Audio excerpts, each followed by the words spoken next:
सुनसान तूफानी बारिश की रात। भोलू कीचड़ से भरे रास्ते पर चलते चलते थक चुका है। उसको भूख भी लगी है। उसको सामने एक चाय की टपरी दिखाई देती है। वो उसकी ओर बढ़ता है। ओ बाप रे! बरसात ने तो हालत खराब कर दी। और ऊपर से ये जंगल जैसा रास्ता। पेट भी घुसघुसा रहा है। अरे वो क्या! चाय की टपरी लगती है। चलो, भगवान का शुक्र है। भोलू पास आता है। एक पुरानी सी झोंपड़ी जिसमें 3 आदमी बैठे हैं। एक चाय बना रहा है, बाकी 2 बातें कर रहे थे।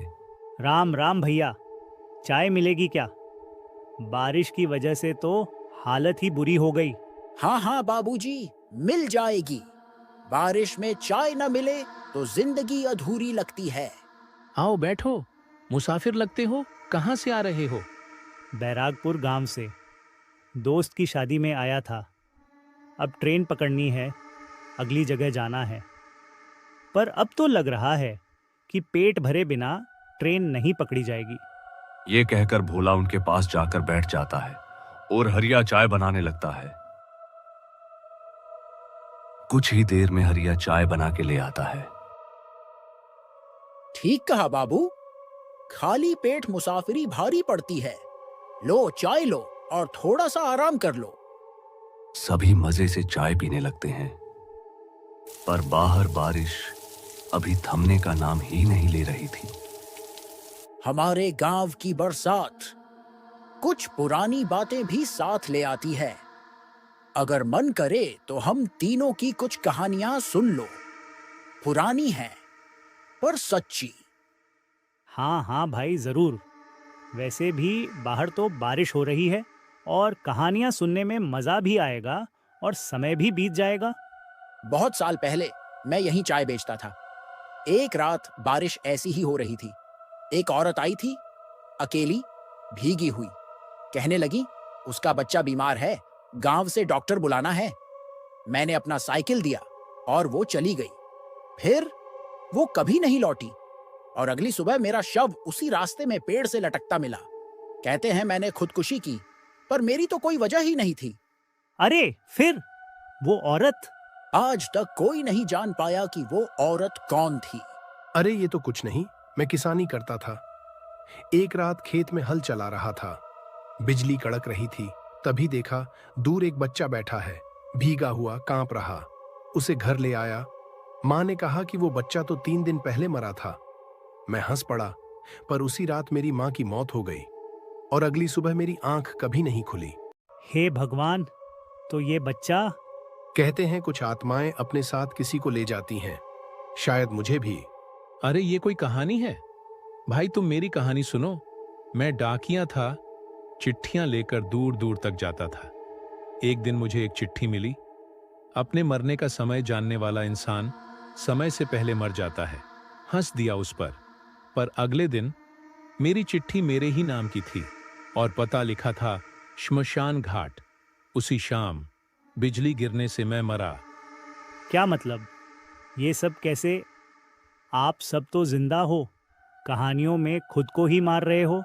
हमारे जैसे कई हैं जो अब भी टपरी पर बैठते हैं, कहानियां सुनाते हैं, इंतजार करते हैं किसी के आने का। अरे भैया, सच्ची में डर लगने लगा। वैसे भी मुझे स्टेशन जाना है। चाय बहुत बढ़िया थी और कहानियाँ तो और भी ज़्यादा। अब बारिश भी हट गई है, मैं चलता हूँ स्टेशन। मेरी ट्रेन निकल जाएगी। ये बोल के भोला वहां से चल पड़ता है। अरे अजीब पागल थे तीनों, पर हाँ, कहानियाँ बढ़िया सुनाई। चाय के भी मज़े ले लिए और कहानियाँ सुन के टाइम पास भी अच्छा हो गया। वो उन तीनों की बातों को सोचता हुआ स्टेशन पहुंच जाता है। बाप रे, आखिर पहुंच ही गया। अरे चाचा, राम राम, ट्रेन पकड़नी है सूरजपुर गांव के लिए। ट्रेन कब तक आएगी? ट्रेन तो रात को कोई नहीं है, तू यहाँ नहीं रह। रात को कोई भी यहाँ नहीं आता, चला जा और सुबह आना। अरे चाचा, आप तो डराने लगे। मैंने तो सोचा था कि स्टेशन पर कोई मजाकिया मिलेगा। आप तो बिल्कुल डर का माहौल बना रहे हैं। बेटा, ये स्टेशन अब मुसाफिर कम और साय ज्यादा देखता है। पहले यहाँ चहल पहल होती थी, अब तो सिर्फ इंतजार है, और वो भी ऐसे लोगों का जो लौटते नहीं। अरे चाचा, आपको कहानी सुनाने का बड़ा शौक लगता है। वैसे ऊपर से एकदम पुरानी हिंदी फिल्म के बूढ़े बाबा लगते हो। तू जानता नहीं, ये वही जगह है जहाँ 3 साल पहले एक लड़का बैठा था, ठीक इसी बेंच पर। उसे भी ट्रेन पकड़नी थी। बारिश हो रही थी, एक औरत आई थी सफेद साड़ी में। वो उसके पास बैठी, बात करने लगी। सुबह जब लोग आए तो वो लड़का वहीं मरा पड़ा था। आंखें खुली थीं और होठों पर अजीब सी मुस्कान। वाह चाचा, अब तो मैं तय कर रहा हूँ कि आपको फिल्म में लेना पड़ेगा डर का ठेकेदार। वैसे ट्रेन तो कल आएगी, तब तक यहाँ बेंच पर बैठकर रात काट लेता हूँ। तो बैठ जा बेटा, पर अगर रात में कोई तुझे ताड़ता दिखे, कोई पास आकर सिर्फ देखता रहे, तो समझ लेना वो इंसान नहीं है। और अगर तुझे लगे कि हवा में कोई हल्की सी सरसराहट है, तो कान मत देना, बस आंखें बंद कर लेना। ये कहकर वो बूढ़ा आदमी वहां से चला गया और भोला उसी बेंच पर लेट गया। कहाँ फंस गया? ना रेल है और ना ठिकाना। वो बूढ़ा भी कुछ अजीब सा था, हंस भी रहा था और डरा भी रहा था। कौन है वहां पर? कौन चल के आया? ओह अच्छा, ये हवा के कारण दरवाजा खुला होगा। एक तो हवा भी इतनी तेज चल रही है। वो लेटने की बजाय बैठ जाता है और रात के गुजरने का इंतजार करता है।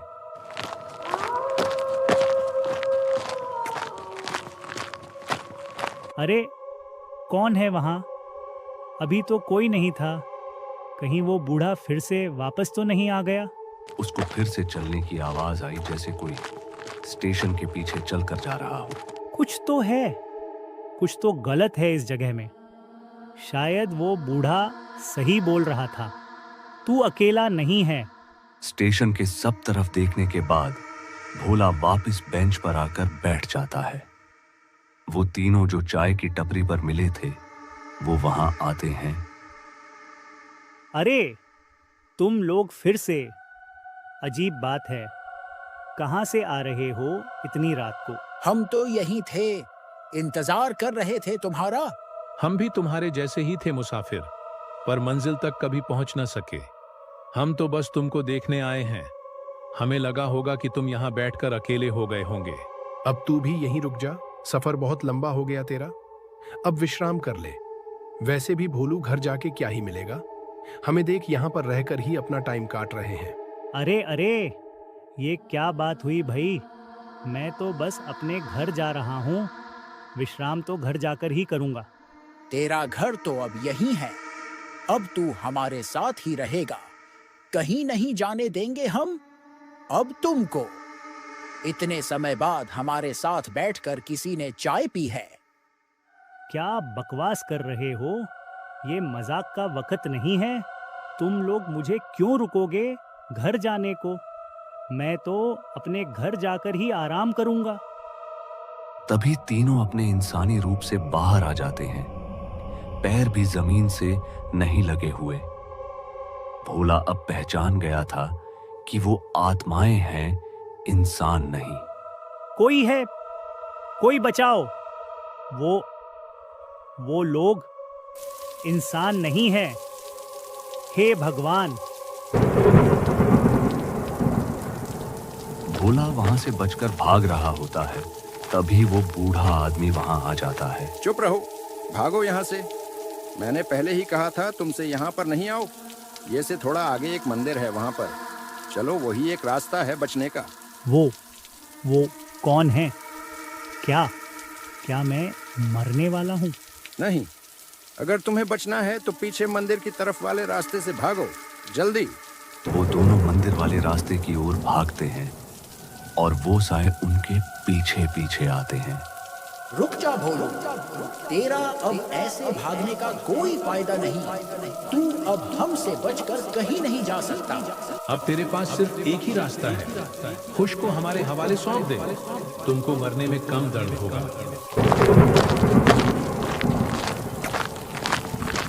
वो बूढ़ा आदमी और भोला मंदिर के अंदर पहुंच जाते हैं। मंदिर के अंदर पहुंचते ही वो साहिब बाहर ही रुक जाते हैं। बाहर आ तू यहाँ से। अगर तू बाहर नहीं आया तो तुझे बहुत दर्दनाक मौत दूंगा। तू हमेशा हमेशा के लिए यहीं भटकता रहेगा। आखिरी बार बोल रहा, तू बाहर आ जा। चले जाओ तुम लोग यहाँ से। ये बात तुम भी जानते हो, जब तक हम मंदिर के अंदर हैं तुम हमारा कुछ नहीं बिगाड़ सकते। भोला, तू इनकी बातों में मत आना। जब तक तू भगवान की शरण में है ये तुमको कुछ नहीं कर पाएंगे। भूत पिशाच निकट नहीं आवे, महावीर जब नाम सुनावे। चाचा, क्या ये हर रात ऐसे ही लोगों को मारकर अपना शिकार बनाते हैं?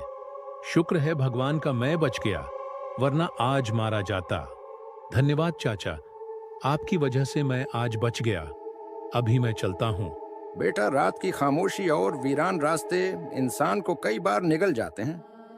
आगे से किसी भी बात को नजरअंदाज नहीं करना, क्या पता वहां पर कितना खतरा हो।